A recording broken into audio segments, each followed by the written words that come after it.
বৃষ্টি ধাৰাবাহিকখনৰ আজি নিশা আহিবলগীয়া এপিছডৰ প্ৰমো বৰ্তমান মুকলি হৈছে আৰু আজিৰ প্ৰমোত আমি দেখিবলৈ পাইছোঁ ধাৰাবাহিকখন হ'বলৈ গৈ আছে বহুত বেছি ইণ্টাৰেষ্টিং। বলকচোন চাওঁ আজিৰ প্ৰমোত কি দেখিবলৈ পাইছোঁ।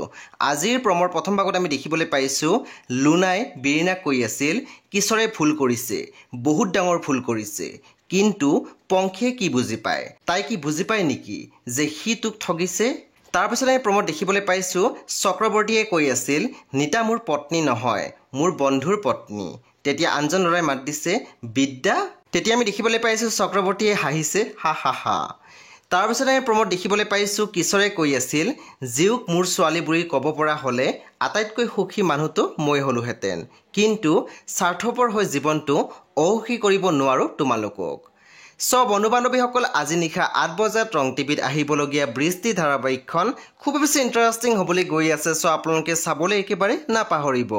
পৰৱৰ্তী আপডেটৰ বাবে আপোনালোকে আমাৰ চেনেলটো ছাবস্ক্ৰাইব কৰি কাষত থকা বেল আইকনটো টিপি দিবলৈ নাপাহৰিব।